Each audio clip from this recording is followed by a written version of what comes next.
the offseason.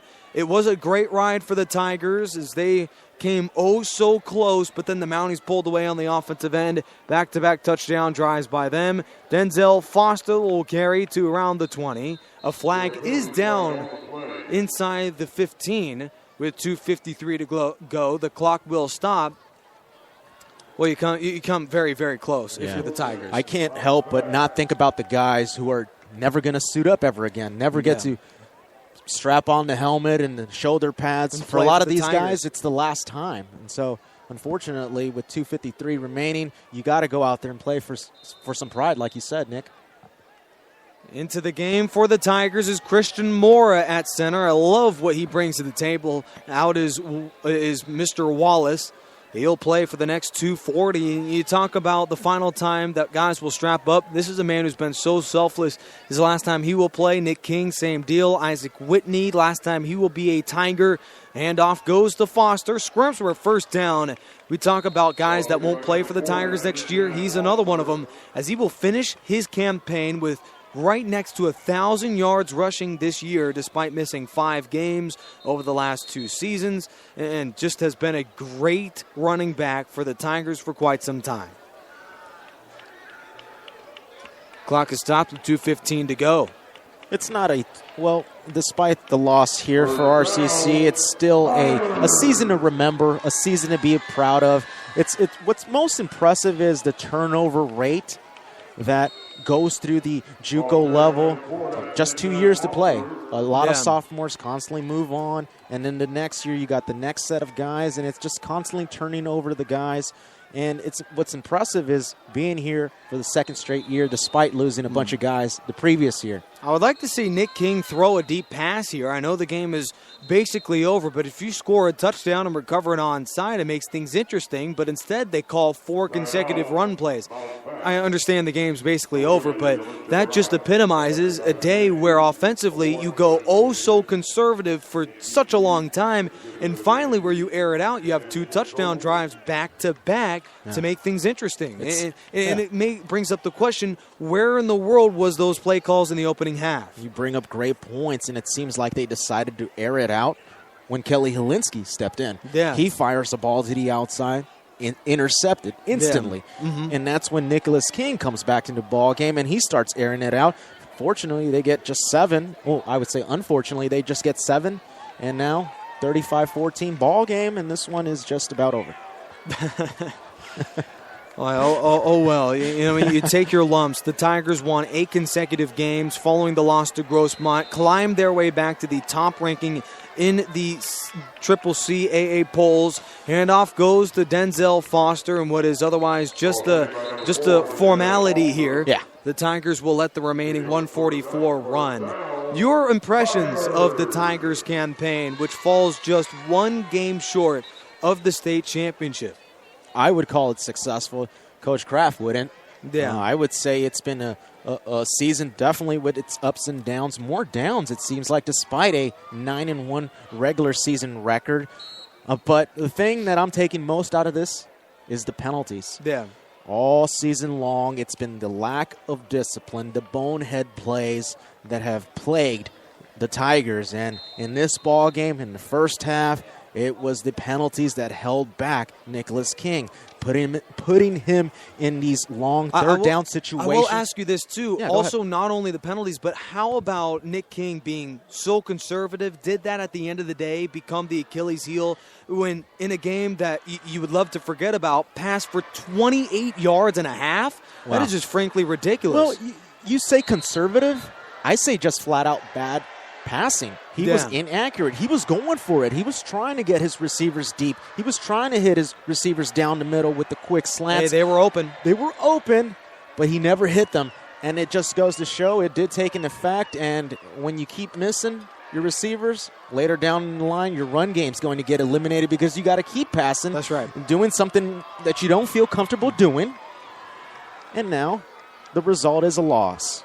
The last play of the Tigers season is a run by James Norman that ends up gaining 2. The game will end. The Tigers lose for only the first time since all the way back in September. A very, very disappointing outing for the Tigers on the special teams unit. Offensively was absolutely pitiful. In the fourth quarter, the defense gave up 2 late touchdowns, and Riverside will fall to now the number 1 team in Southern California, the Mount SAC Mounties. And it is the Mounties who travel to Riverside and beat the Tigers, a place where Riverside hasn't lost in 5 years, and they do it relatively easily. It was a disappointing day for the Tigers all the way around, and this crowd knows it.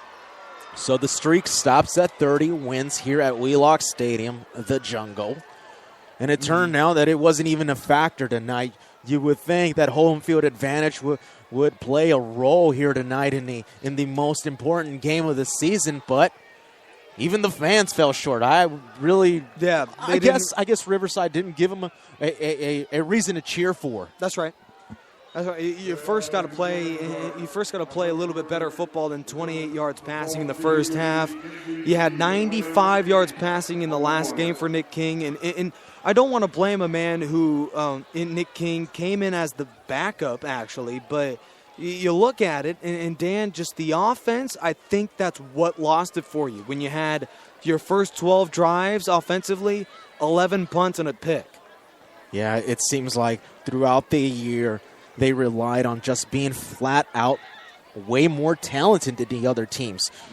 Execution didn't really play a role. It was just flat out speed and being a lot taller, a lot stronger, all that. But now, in a game where you're evenly matched, it comes down to execution and just making plays. And too many penalties on the part of the Tigers for sure tonight. Even though the Tigers will not advance to the state championship game, I personally believe that this was a pretty darn good year for the Tigers. They finished with a 10-2 record. Following the Grossmont loss, they rattled off 8 consecutive wins, and this is a team that faced numerous late game deficits, came back to win all of them except for obviously this one here tonight. And Riverside really put together an all-star resume and will finish as the number 2 team in Southern California. When there are over 30 teams here in junior college in SoCal, I think finishing second is not a horrible way to finish. It's not horrible, yet disappointing. That's what it is. Obviously, you want to go ahead and play for the state title. You want to be crowned as a champion. But the consolation is, I guess, almost. And that's all Riverside could say now. We almost had it, and unfortunately for the sophomore guys, it's what I feel most for. You hate to see that. You hate to walk off the field with your head down for the last ball game of your JUCO career. Yeah. And my hat goes, I'll tip my hat off to the RCC Tigers and their great season for sure. Absolutely. This is a team that I think will be good for quite some time.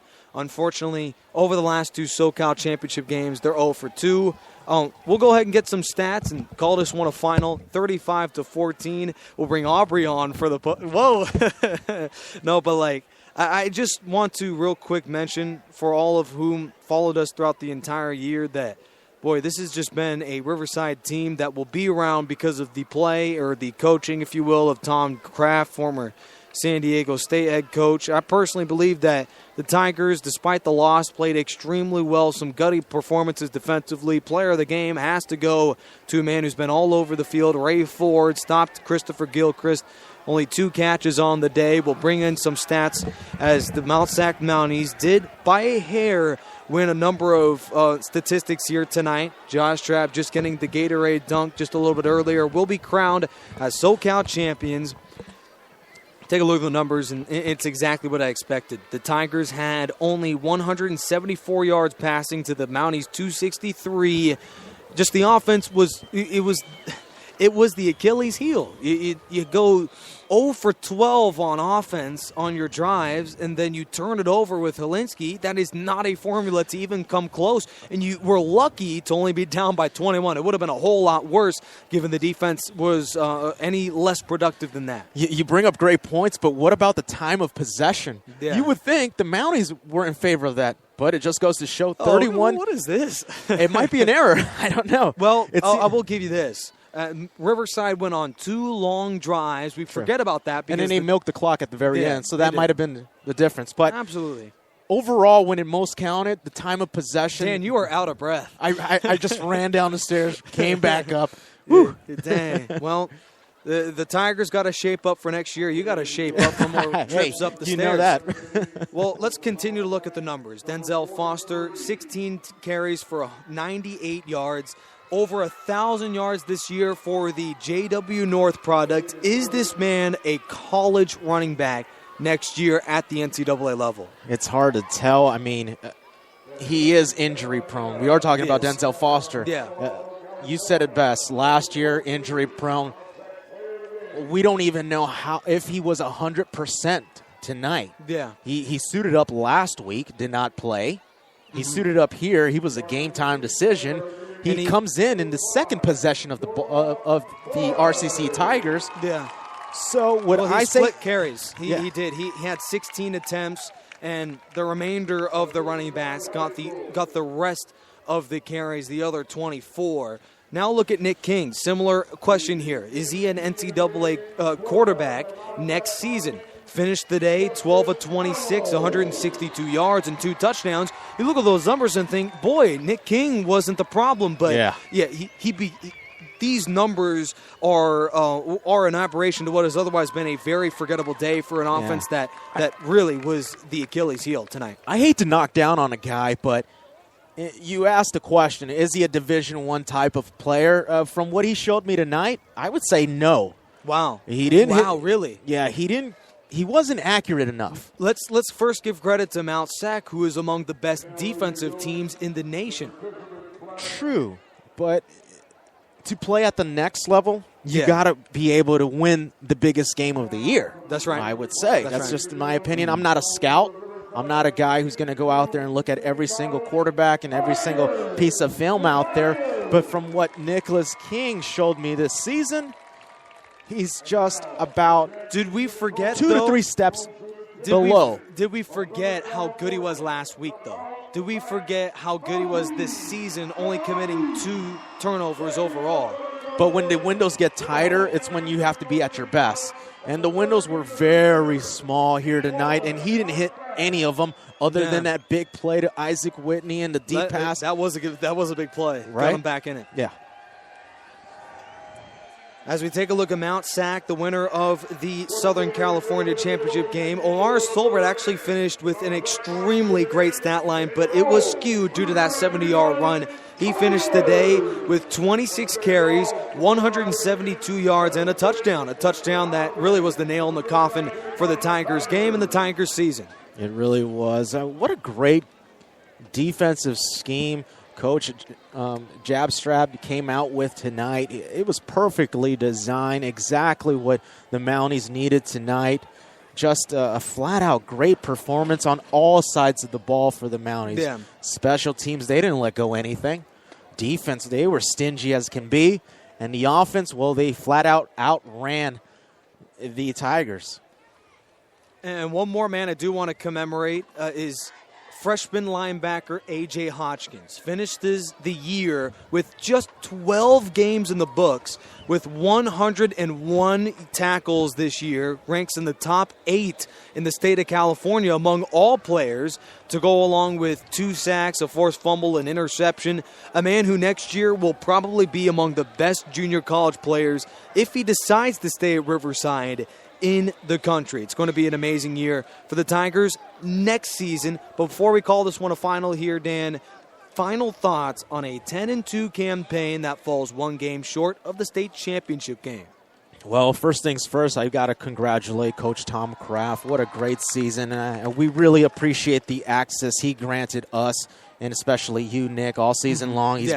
He's been willing to take us on and answer any questions that we have, and so I got to tip my hat off to him and the defense. The defense, boy, they came up short tonight, giving up way too many points, unlike any other game they had this season. But it was the defense that carried this whole RCC Tiger squad all the way through to this game. Unfortunately, probably a little bit too banged up and a little bit too tired. We'll give you more access and more insight to the Tigers season, along with every every ball club in junior college in a matter of days. We'll go ahead and make this